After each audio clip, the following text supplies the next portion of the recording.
আজকের আলোচনায় আমরা এমন একটা বিষয় নিয়ে কথা বলবো যা আমাদের প্রায় সবার মাথাতেই ঘুরে। কিভাবে টাকা জমানো যায় আর উম, সম্পদ তৈরি করা যায়। হ্যাঁ, আজকাল ফাইন্যান্স নিয়ে এত রকম কঠিন কঠিন পরামর্শ শোনা যায় যে অনেকেই গুলিয়ে ফেলেন। ঠিক। তো আমাদের হাতে নিক ম্যাজিউলির লেখা জাস্ট কিপ বাইং বইটির একটি সারাংশ আছে। আমাদের লক্ষ্য হল এই বইয়ের খুব সহজ কিন্তু দারুণ শক্তিশালী দর্শনটাকে একটু ভেঙে দেখা। আচ্ছা, আমরা বোঝার চেষ্টা করু কেন এই সহজ পদ্ধতিটা এত কার্যকর আর কিভাবে এটা আমাদের অনেক দ্বিধা থেকে মুক্তি দিতে পারে। একদম ঠিক বলেছ। বইটা একটা খুব সাধারণ কিন্তু কি বলে গভীর সমস্যার সমাধান দেয়। কি রকম?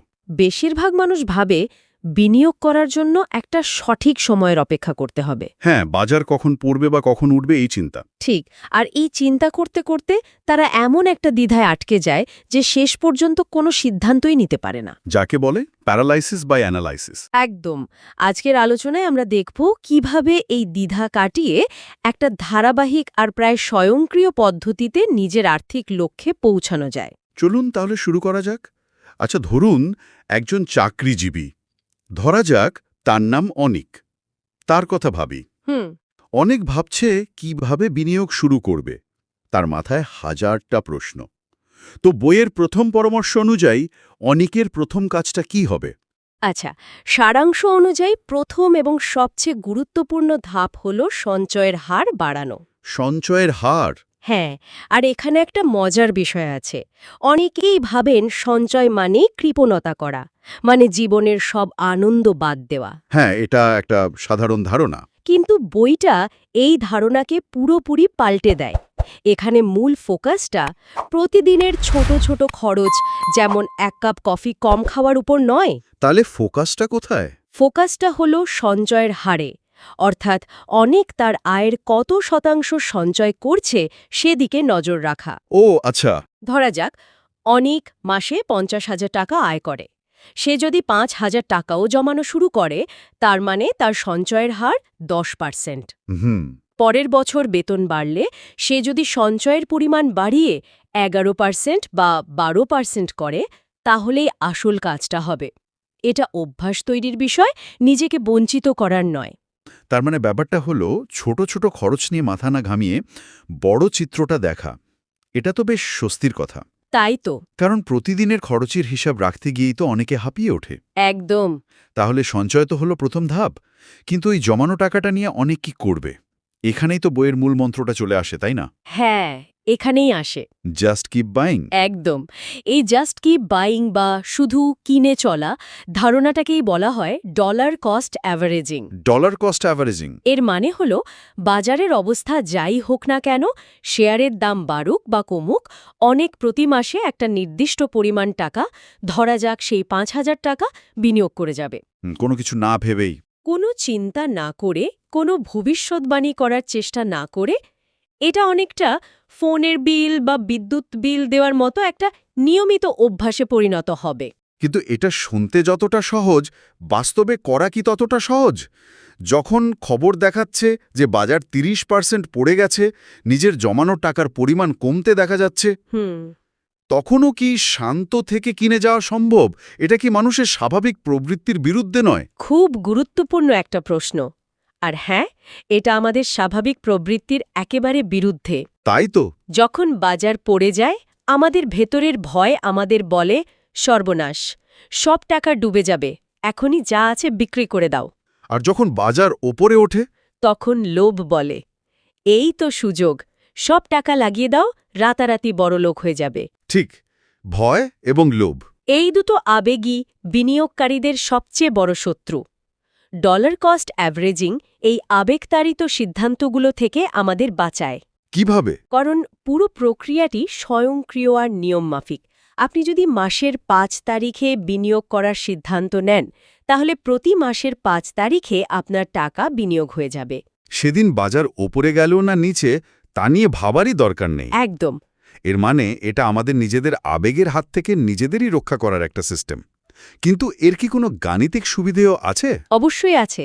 ভাবুন তো, আপনি যখন ডিসকাউন্টে কিছু কেনেন, তখন কেমন লাগে? ভালো লাগে, কারণ একই টাকায় বেশি জিনিস পাওয়া যায়। ডলার কস্ট অ্যাভারেজিং ঠিক সেভাবেই কাজ করে। যখন বাজারের দাম কম থাকে, মানে শেয়ারের দামে ডিসকাউন্ট চলছে। তখন ওই নির্দিষ্ট ৫,০০০ টাকা দিয়ে বেশি শেয়ার বা ইউনিট কেনা যায়। ঠিক। আর যখন দাম বেশি থাকে তখন ওই একই টাকায় কম ইউনিট কেনা হয়। লম্বা সময়ে এতে প্রতি শেয়ারের আপনার গড় ক্রয়মূল্য কমে আসে। আচ্ছা, এটা আপনাকে সর্বোচ্চ দামে একসাথে সব টাকা বিনিয়োগ করার ঝুঁকি থেকে বাঁচায়। একদম। আচ্ছা, তাহলে এই কৌশলটা কি যে কোনো ধরনের শেয়ার বা বিনিয়োগের ক্ষেত্রে কাজ করে, নাকি বিশেষ কোনো দিকে নজর দিতে হবে? দেখুন, এই কৌশলটির আসল সৌন্দর্য ফুটে ওঠে যখন এটি বৈচিত্র্যময় বা ডাইভার্সিফাইড ইন্ডেক্স ফান্ডের ক্ষেত্রে প্রয়োগ করা হয়। Index fund? হ্যাঁ, কারণ ইন্ডেক্স ফান্ডে আপনি কোনো একটি নির্দিষ্ট কোম্পানির ওপর বাজি ধরছেন না, বরং দেশের সেরা ৫০টা বা ১০০টা কোম্পানির ওপর, অর্থাৎ পুরো অর্থনীতির বৃদ্ধির ওপর আস্থা রাখছেন। তার মানে ঝুঁকিটা কমে আসছে? ঠিক। কোনো একটি কোম্পানির খারাপ পারফরমেন্স আপনার পুরো বিনিয়োগকে ধ্বংস করে দিতে পারে না। আপনি বাজারের গড় রিটার্নটা পেয়ে যান, যা দীর্ঘমেয়ালে বেশ শক্তিশালী। আচ্ছা, আমরা তো টাকা জমানো আর বিনিয়োগ করার কথা বললাম, কিন্তু জমানোর জন্য তো টাকা থাকা চাই, তাই না? হুম। যদি অনেকের আয়টাই কম থাকে, তাহলে সারাংশটা এই বিষয়ে কি বলছে? কারণ খরচ কমানোর তো একটা সীমা আছে। এটা একটা দারুণ প্রশ্ন, আর বইটা এই বিষয়ে খুব পরিষ্কার। আর্থিক জীবনের শুরুতে যখন আয় কম, তখন সঞ্চয়ের হার বাড়ানো সবচেয়ে বেশি প্রভাব ফেলে। কারণ তখন অল্প সঞ্চয়ও মোট টাকার একটা বড় অংশ। একদম। কিন্তু একটা সময়ের পর শুধু খরচ কমিয়ে বেশি দূর এগোনো যায় না। এখানেই আসে সম্পদ তৈরির দ্বিতীয় ইঞ্জিন, আয় বৃদ্ধি। আয় বৃদ্ধি? হ্যাঁ, সঞ্চয় হলো বলতে পারেন রক্ষণাত্মক খেলা, আর আয় বৃদ্ধি হলো আক্রমণাত্মক খেলা। বাহ, দারুণ তুলনা। একটা শক্তিশালী আর্থিক পরিকল্পনার জন্য দুটোই প্রয়োজন। আমি সবসময় ভাবতাম যে সফল বিনিয়োগকারী হতে হলে বাজারের নারী নক্ষত্র জানতে হবে। অনেকেই তাই ভাবে। কিন্তু এই বইটা তো বলছে যে এসবের কোনো দরকারই নেই, শুধু নিজের আয় বাড়ানোর দিকে মনোযোগ দিলেই হবে। এটা তো আমার পুরো ধারণাই পাল্টে দিচ্ছে। ঠিক তাই। বইটা বলছে বাজারের ওঠানামা নিয়ন্ত্রণ করা আপনার হাতে নেই। কিন্তু নিজের দক্ষতা বাড়ানো বা নতুন কিছু শেখা আমার হাতে আছে। একদম।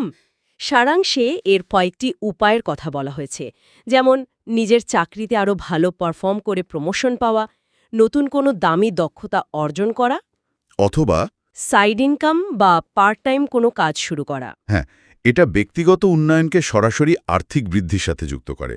আপনি শুধু টাকা বাঁচাচ্ছেন না, বরং আরও বেশি টাকা উপার্জন করার জন্য নিজেকে একটা সম্পদে পরিণত করছেন। বেশ, তাহলে অনেক এখন সঞ্চয় করছে, নিয়মিত বিনিয়োগ করছে, আর আয় বাড়ানোর চেষ্টাও করছে। কিন্তু এখানে একটা বড় মানসিক বাধার কথা আসে। আচ্ছা। আমার এক বন্ধু আছে যে গত ২ বছর ধরে অপেক্ষা করছে বাজার ক্র্যাশ করার জন্য। ওহ। এই সময়ে বাজার প্রায় ৩০% বেড়ে গেছে।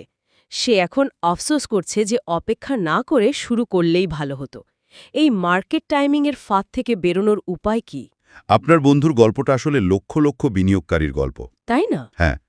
বাজারের পতনের জন্য অপেক্ষা করা আসলে লোকসানের ভয়ের একটি প্রকাশ।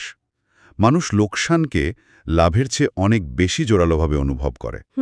তাই তারা নিশ্চিত হতে চায় যে তারা সর্বনিম্ন দামে কিনছে।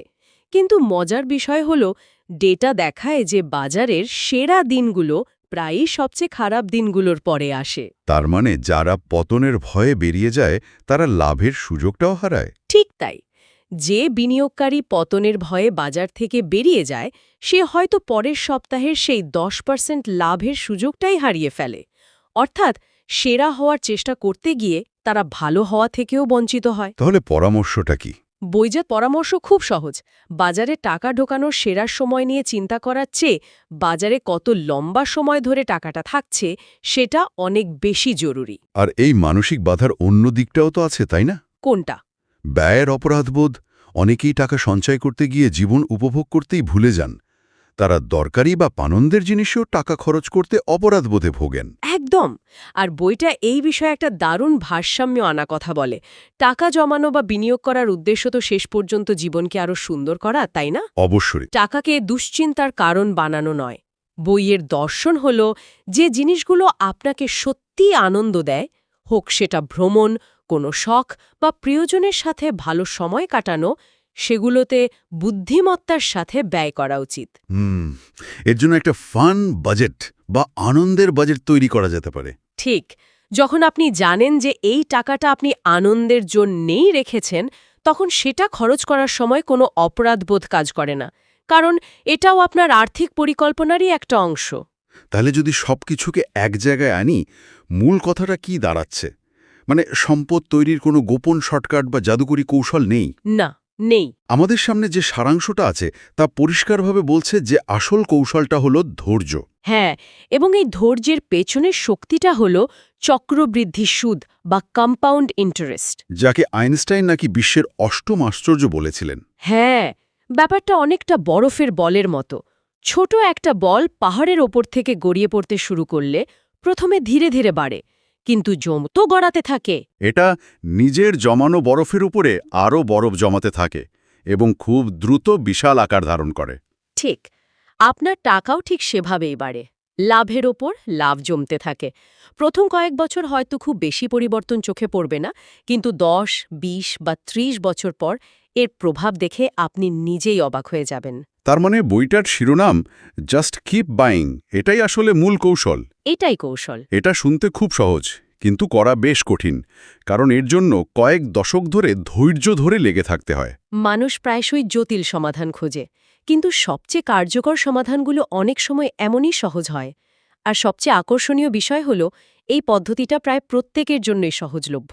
তাদের আয় বা আর্থিক জ্ঞান যাই হোক না কেন। একদম। এর জন্য আপনাকে ফিন্যান্সের বিশেষজ্ঞ হতে হবে না, সারাদিন বাজারের খবর দেখতে হবে না।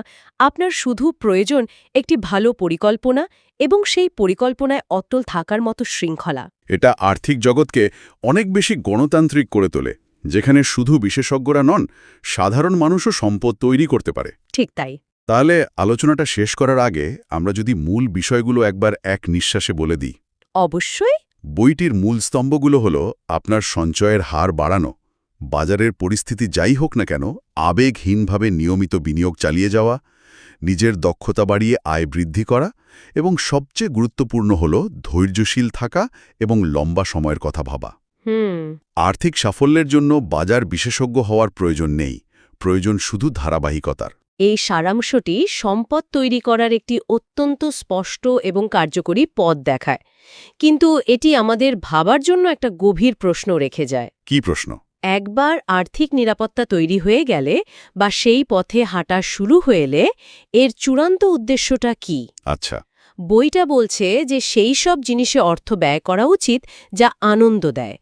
কিন্তু কোন জিনিসগুলো আমাদের সত্যি আনন্দ দেয়, কোনটা আমাদের জীবনে আসল মূল্য যোগ করে, তা নির্ধারণ করা একটা জীবনব্যাপী যাত্রা। সেই উদ্দেশ্যটা খুঁজে বের করার স্বাধীনতা